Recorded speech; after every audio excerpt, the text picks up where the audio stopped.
ମୁଁ ରମେଶ ଚନ୍ଦ୍ର ନାୟକ ଜ୍ୟୋତିର୍ବିଦ୍ୟ ଆପଣମାନଙ୍କୁ ବର୍ତ୍ତମାନ ମିଥୁନ ରାଶିର ଅର୍ଥାତ୍ 15/6/2025 ତାରିଖ ଠାରୁ 16/7/2025 ତାରିଖ ପର୍ଯ୍ୟନ୍ତ ମାସିକ ରାଶିଫଳ ବିଷୟରେ ଆପଣଙ୍କୁ ଅବଗତ କରାଉଛି।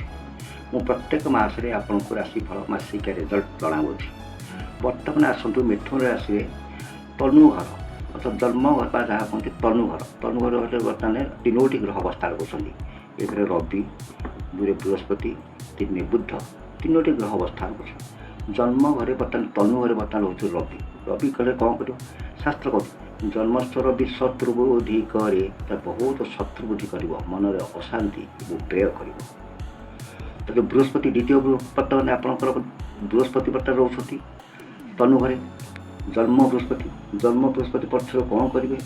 ବହୁତ ଆପଣ ଭୟର ମନ ଭିତରେ ବହୁତ ଭୟ ଉପୁଜିବ। ଶାସ୍ତ୍ରରେ କହୁଛି ଜନ୍ମ ରାସୌ ସୁରାଚାର୍ଯ୍ୟ ରାମ ରାଜୋ ବନଗତ। ଜନ୍ମ ବୃହସ୍ପତି ପଡ଼ିଥିବାରୁ ରାମଚନ୍ଦ୍ର ମହାପ୍ରଭୁ 14 ବର୍ଷ ବନବାସ ଯାଇଥିଲେ। ଆଉ ଶାସ୍ତ୍ର କହୁଛି ସ୍ଥାନ ଭ୍ରଷ୍ଟି ଜୀବ ଜନ୍ମେ। ପ୍ରଥମ ଘରେ ଆପଣ ବୃହସ୍ପତି ରହିଲେ କ'ଣ କରିବ ନା ଭ୍ରମଣ କରିବ। ଚାକିରିଆ ଲୋକ ହୋଇଥିଲେ ତାକୁ ଟ୍ରାନ୍ସଫର କରିବ, ସ୍ଥାନାନ୍ତର ଯୋଗ ଅଛି। ବର୍ତ୍ତମାନ ବୃହସ୍ପତି ଆପଣଙ୍କର ସପକ୍ଷରେ ନାହାନ୍ତି। ବୁଧ ରହୁଛି। ବୁଧ ହେଲା ଜ୍ଞାନୀ ପଣ୍ଡିତ, ସେ ଫଳ ବନ୍ଧନ କରିବ। ଆପଣ ଯେଉଁ କାର୍ଯ୍ୟ କରିବେ ତାହା ମଧ୍ୟ ବନ୍ଧନ ରୋଗ ଆପଣଙ୍କୁ ରହୁଛି। ମନରେ ଅସ୍ଥିରତା ରହିବ, ଶାନ୍ତି ପାଇବେ ନାହିଁ। ବର୍ତ୍ତମାନ ଆପଣ ଆସନ୍ତୁ ତୃତୀୟ ଘର ଆପଣଙ୍କ ଭାତୃଭାବ ଫଳ। ଭାତୃଭାବ ଫଳରେ ଆପଣ 2 ଗ୍ରହ ଅବସ୍ଥାନ କରୁଛନ୍ତି, ମଙ୍ଗଳ, କେତୁ। ମଙ୍ଗଳ ରହିଲେ କ'ଣ କରିବ ନା ମାଙ୍ଗଳିକ କାର୍ଯ୍ୟ କରିବ, ଶୁଭ କାର୍ଯ୍ୟ କରିବ। ବହୁ ଶୁଭ କାମ ସହିତ ଆପଣଙ୍କୁ ପ୍ରତ୍ୟେକ କ୍ଷେତ୍ରରେ ଜୟଯୁକ୍ତ ହୋଇଥିବ। ଶାସ୍ତ୍ର କ'ଣ କହୁଛି ନା ତ୍ରିଷଷ୍ଠୀ ଏକାଶ ଭୌମ ବେଳେ ମଙ୍ଗଳ ସର୍ବରିଷ୍ଟକୁ ବିନଶତି।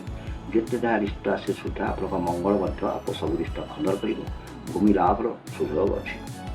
କେତୁ ରହୁଛି ତୃତୀୟ କେତୁ ମଧ୍ୟ ଆପଣଙ୍କ ବହୁତ ଶୁଭ କାମ କରିବ। ଅଚାନକ ଭାବରେ ଆପଣଙ୍କ ପାଖରେ ଅର୍ଥ ଆସି ପହଞ୍ଚିବ। ଶାସ୍ତ୍ର କହୁଛି ତ୍ରିଷଷ୍ଠୀ ଏକାଶ କେତୁ ସର୍ବରିଷ୍ଟକୁ ବିନଶତି। କେତୁ ଆପଣଙ୍କର ତୃତୀୟ ଘର ଅବସ୍ଥାନ କରୁଛନ୍ତି ଭାତୃଭାବ ଫଳ। କେତୁ ବହୁତ ଆପଣଙ୍କୁ ସପକ୍ଷରେ ଅଛି, ବହୁତ କିଛି ଅସୁବିଧା କରିବନି। ବର୍ତ୍ତମାନ ଆସନ୍ତୁ ନବମ ଘରକୁ। ନବମ ହେଲା ଧର୍ମଭାବ ଫଳ। ରାହୁ ଅବସ୍ଥାନ କରୁଛନ୍ତି। ନବମ ଘରେ ରାହୁ ରହିଲେ କ'ଣ କରିବ ନା ପାଦ ପୀଡ଼ା ଆପଣ କରିବ। ବହୁତ ଆପଣଙ୍କ ଦେହ ମୁଣ୍ଡ ଭଲ ରହିବନି। ଯେଉଁ କାର୍ଯ୍ୟ କରିବେ ପ୍ରତ୍ୟେକ କ୍ଷେତ୍ରରେ ଆପଣଙ୍କୁ ଭୟଜାତ ସୃଷ୍ଟି ହେବ। ରାହୁ ଆପଣଙ୍କ ସପକ୍ଷରେ ନାହିଁ। ଶନି ରହୁଛି ଦଶମ ଘରେ। ଶନି କର୍ମଭାବ ଫଳରେ ଶନି ରହୁଛନ୍ତି। ମନରେ ବଳ ସୃଷ୍ଟି ହେବ, ଶାନ୍ତି ମିଳିବ, ନୂତନ କାର୍ଯ୍ୟ କରିବାକୁ ଶୁଭାରମ୍ଭ କରିବେ। ମଧ୍ୟ ଆପଣଙ୍କୁ ବହୁତ ଅର୍ଥ ମିଳିବାର ସମ୍ଭାବନା ଅଛି। ଶନି ଆପଣଙ୍କ ବହୁତ ସପକ୍ଷରେ ରହିଛି, କୌଣସି ଅସୁବିଧାରେ ପକାଇବ ନାହିଁ। ଶନି ଶାସ୍ତ୍ର କହୁଛି ତ୍ରିଷଷ୍ଠୀ ଏକାଶ ଶନି ସର୍ବରିଷ୍ଟଂ ବିନଶତି। ଯେତେ ଯାହା ରିଷ୍ଟ ଆସିଲେ ସୁଦ୍ଧା ଶନି ଆପଣଙ୍କୁ ପ୍ରତ୍ୟେକ କ୍ଷେତ୍ରରେ ଖଣ୍ଡନ କରିବ। ଏକାଦଶ ଘରେ ଆସନ୍ତୁ। ଏକାଦଶ ଘରେ ଆପଣଙ୍କ ମେଷ ଘର ବା ଆୟ ଭାବ ଫଳ। ଶୁକ୍ର ଗ୍ରହ ଅବସ୍ଥାନ କରୁଛନ୍ତି। ଶୁକ୍ର ହେଲେ କ'ଣ କରିବେ ନା ଜାତିଶ୍ରେଷ୍ଠ ବ୍ରାହ୍ମଣ ଜ୍ଞାନୀ ପଣ୍ଡିତ। ଶୁକ୍ର ଜ୍ଞାନୀ ପଣ୍ଡିତ ହେଲେ ସୁଦ୍ଧା ବିଦ୍ୟାର୍ଥୀମାନଙ୍କ ପାଇଁ ବହୁତ ଶୁଭ ଫଳ ପ୍ରଦାନ କରିବେ।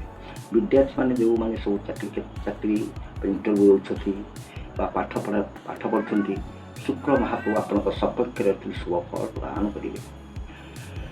ଶରୀର ଏ ମାସରେ ଅତି ଅସୁସ୍ଥ ରହିବ। ବହୁ ଅର୍ଥ ଯୋଗ ଅଛି। ଚାକିରି କ୍ଷେତ୍ରରେ ବହୁ ବିପଦରେ ଆପଣମାନେ ପଡ଼ିପାରନ୍ତି। ବ୍ୟବସାୟରେ ଲାଭବାନ ପାଇବେ। ମାଙ୍ଗଳିକ କାର୍ଯ୍ୟ ପାଇଁ ବ୍ୟସ୍ତ ରହିବେ। ମନ ଅସ୍ଥିରତା ରହିବ।